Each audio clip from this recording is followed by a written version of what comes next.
कि बिना आश्रय के ये कर्म बंधन, ये कर्म संस्कार नष्ट नहीं होते, ये भोगने पड़ते हैं। कितना हम भोगेंगे, एक दो जन्म में खत्म हो जाने वाली बात हो तो भी है। पूर्व भंडार तो भरा हुआ ही है कर्मों का, और नवीन कर्म हमारे ऊपर से हो रहे हैं। कहीं सतोगुण की वृत्ति आई तो शुभ कर्म हो गए, रजोगुण तमोगुण बढ़ा तो अशुभ कर्म हो गए। बस इसी में हमारा पूरा जीवन जा रहा है।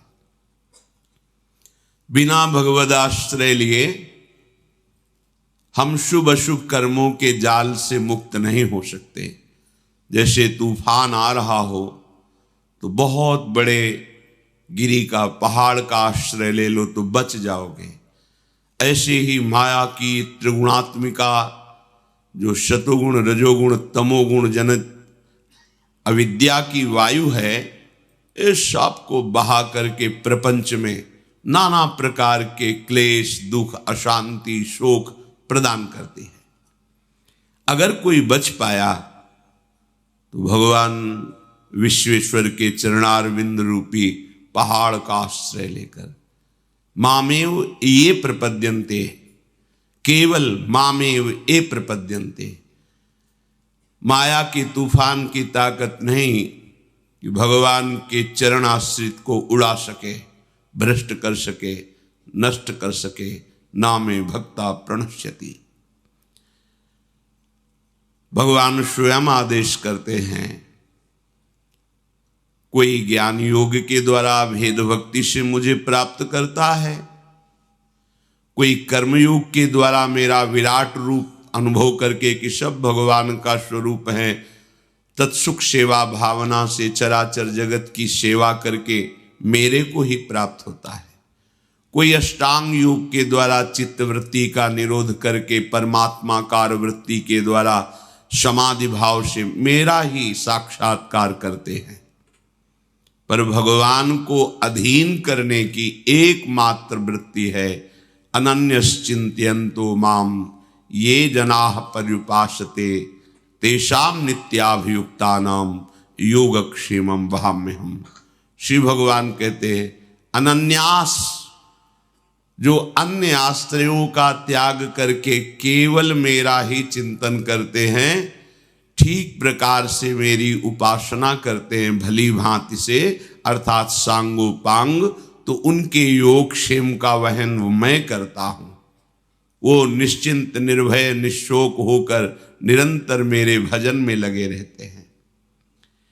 ये जो प्रोत्साहन के लिए कहा जाता है कि 24 घंटे में आप कुछ समय निकालकर भजन कीजिए, ये प्रारंभिक बात है। प्रारंभ में मन भजन में महत्व बुद्धि नहीं रखता, रुचि नहीं है, प्रियता नहीं है, तो ना से ये तो सही है कि आप थोड़ा ही भजन प्रारंभ करें, निश्चित आपको सुख मिलेगा, दुख का नाश होगा, अर्थात पाप नष्ट होगा तो दुख का नाश होगा। पर ये बात वंदनीय या प्रशंसनीय नहीं है, क्योंकि श्री भगवान का आदेश है मेरा निरंतर चिंतन करो। महापुरुषों ने कहा है कि निरंतर चिंतन उसी का होता है जो सबसे प्यारा होता है। वैसे सबको अगर विवेक मिल जाए और ध्यान से देखे तो सबसे जो प्यारा है वो केवल प्रभु ही है। जिस व्यक्ति से प्रभु अंतर ध्यान हो जाते हैं, वो चाहे जितना प्यारा संबंधी हो, फिर हम उससे प्यार नहीं करते, उसको नष्ट कर देते हैं। आग में जला के, धरती में समाधि दे करके, या जल प्रवाह करके, आदि आदि। अर्थात हमारा सबसे प्यारा जो प्रभु ही है। इकलौता बेटा है, वही पूरे संपत्ति का अधिकारी हो, पधार गया, अब रख लो, नहीं रख पाओगे। तुमने बेटा तो पांच भौतिक शरीर को माना था, जो अंदर था उसे तुम्हें परिचय ही नहीं है। जब परिचय नहीं तो संबंध कैसा? लेकिन वो कहते नहीं, वो जो था वो तो चला गया, अब ये तो माटी है, शव है, अब तो ये शरीर है। तो तुम प्यार किससे कर रहे थे? शरीर से नहीं कर रहे थे क्या? अब प्रश्न खड़ा हो गया। वो अनजाने में भी शरीर से प्यार नहीं कर रहा था, जो प्रभु है उन्हीं से प्यार कर रहा था। पर ये सत्संग के द्वारा जब अज्ञान का नाश हो जाता है तो प्रभु में महत्व बुद्धि करके जब हम देखते, तब हमारे अंदर निरंतर भजन की वृत्ति आती है। अभी वस्तु में, व्यक्ति में, पदार्थ में, अनुकूलता प्रतिकूलता में इतना मन महत्व कर लिया है कि हमारा भजन छूट जाता है। भजन छूटने का कारण प्रभु से बढ़कर कुछ मान लिया है, इसलिए भजन छूटता है। सच्ची बात, अगर प्रभु से बढ़कर कुछ ना माने तो भजन स्वाभाविक होगा, स्वाभाविक। क्योंकि जिससे प्यार होता है, जो सबसे प्यारा होता है, वो भुलाया ही नहीं जा सकता। वो स्वप्न में भी वही आता है, जागृत में तो रहता ही है, सुषुप्ति में भी उसी में स्थिति रहती है। जागृत स्वप्न सुषुप्ति स्फुरत में राधा पदाब्ज छटा। निरंतर स्मृति उसी की होगी जो सबसे प्यारा है। भूल से हमने यहां सबसे प्यारा अपने शरीर को मान लिया, भूल से हमने यहां सबसे प्यारा दूसरे के शरीर को मान लिया, सबसे प्यारा पद मान लिया, सबसे प्यारा रुपया मान लिया, भोग मान लिया। ये सत्संग साधना भूल मिटाने के लिए है। सच्ची मानिए, कुछ नया प्राप्त नहीं करना है, जो आपको प्राप्त है उसी का अनुभव होता है।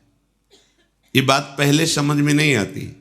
गुरु कृपा से जब अध्यात्म की ऊंचाई पर वृत्ति पहुंचती है, तब ये समझ में आता है कि जिसे हम खोज रहे थे वो कहीं और नहीं है, वो हमारी आत्मा है। आत्मा से बढ़कर कोई प्यारा नहीं। आत्मा हरिवंश प्रगट परमानंद किशोरी महात्मानम, वो हमारी आत्मा है। ये जो हम भूल करके उसी को भूल ना मानकर सत्य माने, यही बड़ी दुर्दशा है। जो हमसे भूल हो गई, यदि हम उसे भूल मान लें तो हम मिटा सकते हैं, पर हम भूल को भूल ही नहीं मान रहे, उसे सत्य मान रहे हैं। गलती को गलती मान लिया जाए, हृदय से पश्चाताप किया जाए, तो आगे आने वाली गलती रुक जाएगी। पर हम इतने चतुर बनते हैं कि गलती को भी प्रमाणित कर देते हैं कि हम गलत नहीं है, ये गलती नहीं है। सोता हुआ पुरुष तो जगाया जा सकता है, पर जो सोने का नाटक कर रहा है उसे नहीं जगाया जा सकता।